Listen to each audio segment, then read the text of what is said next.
You believe you know how to make money, but do you know how to spend it wisely? It's a shocking revelation, isn't it? Many of us are not as financially savvy as we think. We, unknowingly, make common mistakes when handling money. This book we're diving into today will not only teach you how to make money, but also how to spend money wisely. Introducing the authors, Dan Ariely and Jeff Kreisler, of the transformative book Dollars and Cents: How We Misthink Money and How to Spend Smarter. Ariely, a behavioral economist, and Kreisler, a comedian and attorney, join forces to present a unique perspective on our relationship with money. They delve into the psychological pitfalls, irrational behaviors, and hidden influences that impact our financial decisions. The core of this book? To enlighten us on how to spend smarter, not just earn more. After digesting this book, your life is guaranteed to change. Let's dive into the first key point: the ease of spending money. In today's age of technology, spending money has become almost effortless. Our credit cards, mobile payments, memorized payment information, and installment payments have transformed the act of spending from a conscious decision into an automated process. Think about it. When was the last time you physically handed over cash for a purchase? Most likely you just swiped a card, clicked a button, or even just walked out of a store with your items, all thanks to modern payment systems. It's so easy to spend that we often don't even realize how much we're consuming. This effortless spending can lead to problems. It can cause us to overspend, often without even realizing it. We're losing track of our consumption, and that's not good for our wallets or our financial health. But why does this happen? It all comes down to what the authors of Dollars and Cents call the pain of paying. The pain of paying is the psychological discomfort we feel when we part with our hard-earned money. It's a natural barrier that helps us control our spending. When we pay with cash, we feel this pain acutely. We see the money leaving our hands, we feel the loss. But with credit cards and mobile payments, this pain is significantly lessened. We don't see the money going away. It's all just numbers on a screen. This lack of pain can cause us to spend more than we intend to. Here's where the equation comes into play. The pain of spending money equals time plus attention. The more time and attention we devote to the act of spending, the more we feel the pain of paying. And the more we feel this pain, the less likely we are to overspend. So in a world where spending money is as easy as clicking a button, how do we regain control of our consumption? By paying more attention to our spending habits and being mindful of where our money is going. The more convenient it is to spend money, the easier it is to lose track of our consumption. So, let's make a conscious effort to feel the pain of paying and keep our spending in check. The second key point: the allure of free and token-based systems. Imagine this for a moment. You're walking through a bustling casino, the flashing lights and the sound of falling coins beckoning you. You see an enticing offer, a slot machine promising a free spin. You think, why not? After all, it's free. So you take the spin, and before you know it, you're hooked, spending more than you intended. This is the power of the word free. And it's not just in casinos where this magic unfolds. Amusement parks, mobile games, even your favorite coffee shop with their buy 9, get 1 free loyalty cards. These are all examples of businesses using the allure of free and token-based systems to encourage spending. The concept is simple. Offer something for free or at a nominal token cost, and people are drawn in. We're hardwired to love a bargain, to get something for nothing, and businesses know this. That's why you see offers of free trials, free shipping, or free returns everywhere you look. But here's the catch. When we choose these free options, we're often spending more than we realize. That free trial leads to a subscription. The free shipping encourages us to buy more. The free returns make us more comfortable with online shopping, leading us to make purchases we might not otherwise. And what about those tokens? They're another psychological trick. By converting money into tokens or points, businesses make us feel like we're not spending real money. We're more likely to spend tokens freely, forgetting that they represent hard-earned cash. But is free really free? In reality, these freebies often come at a cost. Our time, our attention, and yes, our money. We're lured into spending more, often on things we don't need or even want. So, what's the solution? It's simple but not easy.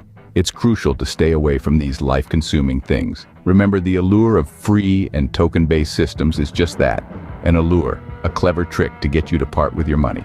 Stay smart, stay aware, and make choices that truly serve your financial well-being. The third key point: the value of time and the importance of opportunity cost. Now let's delve into a concept that's equally important as money, if not more so. We're talking about time. Time is one of the most valuable resources we have. It's finite, non-renewable, and we can't store it to use later.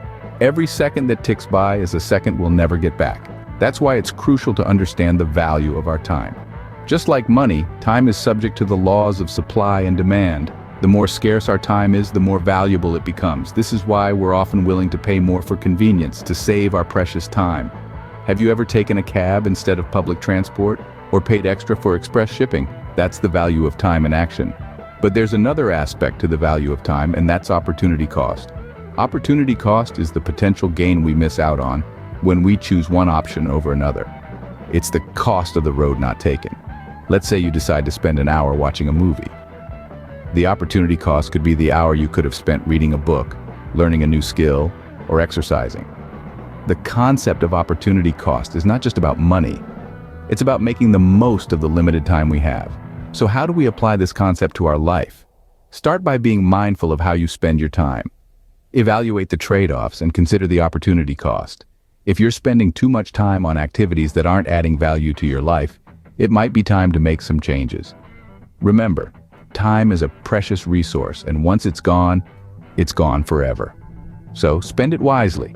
Invest your time in things that matter to you, that bring you joy, that help you grow. Time is money, and every moment spent is an investment. So think about it. Are you investing your time or just spending it? Because at the end of the day, the way you spend your time ultimately determines the life you live.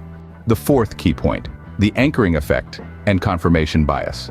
Now let's delve into an interesting phenomenon that often influences our financial decisions. This is known as the anchoring effect.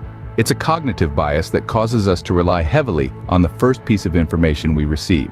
For example, if you're told a house is worth a certain amount, that number becomes your anchor. It sets your expectations and influences your valuation. Even if the actual market price is much lower, you tend to stick to this initial figure. It's a powerful effect, and it plays a big role in financial decisions. But that's not all. Let's add another layer to this, the concept of confirmation bias. It's our tendency to favor information that confirms our pre-existing beliefs or values. So if you're already anchored to a high valuation of that house, you're more likely to seek out information that supports this view and ignore anything that contradicts it. This can lead to some seriously flawed financial decisions. Together, these two biases create a potent mix. They can lead us to overvalue assets, make poor investment decisions, and generally misjudge the financial landscape. Now you might be thinking, surely professionals don't fall for these tricks. Well, you'd be partially right. Studies have shown that professionals are less likely to overestimate value based on an expected selling price. But the key word here is less. Even they are not immune.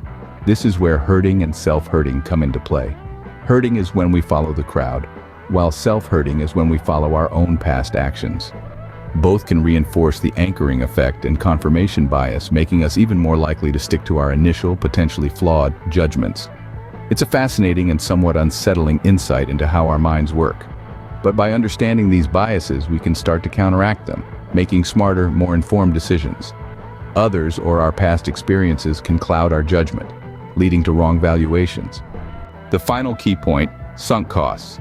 Now, what exactly are sunk costs? They are the investments we've made that cannot be recovered. It could be money, time, or even emotions. In an ideal world, these past investments should not influence our future decisions. Yet, we often find ourselves trapped in the sunk cost fallacy, where we continue a behavior or endeavor because of previously invested resources. This psychological phenomenon is what makes us hold on to losing stocks longer than we should, or stick with a decision that's clearly not beneficial, just because we've invested so much into it. The fallacy lies in our inability to see that the costs, the resources we've sunk into something, are gone, regardless of the outcome. We tend to think, I've come this far, I can't quit now, or I've spent so much on this, it has to work out. But here's the hard truth. What's gone is gone. Your past losses are just that, past. It might feel like you're honoring your past efforts or investments by sticking with your decision, but in reality, you're just throwing good money after bad. It's like trying to retrieve a lost coin from a well by throwing in more coins. It just doesn't make sense. So how do we avoid this fallacy? By focusing on the future.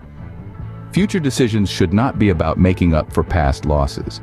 They should be about maximizing future gains. You should ask yourself, knowing what I know now, would I make the same decision? If the answer is no, then it's time to cut your losses. Remember, it's not about how much you've lost, but how much more you stand to lose if you continue down the wrong path. You can't change the past, but you can make better decisions for the future. So let's be rational. Let's not let sunk costs sink us. After all, as the saying goes, don't throw good money after bad. It's time to let go of the past and focus on the future. Future decisions should be based on predictions of future value, not past efforts. To wrap it up, Dollars and Cents offers a new perspective on money. It challenges traditional thinking and exposes common mistakes we make when dealing with money. The authors Ariely and Kreisler provide practical advice on spending smarter. They highlight the ease of spending money, the allure of free and token-based systems, the value of time and opportunity cost, the anchoring effect and confirmation bias, and the concept of sunk costs. Understanding these key points can transform your financial life. It's a journey of discovery, revealing how we often misjudge value and overlook the true worth of our time and money. So, if you're ready for a financial revolution, this book is your guide.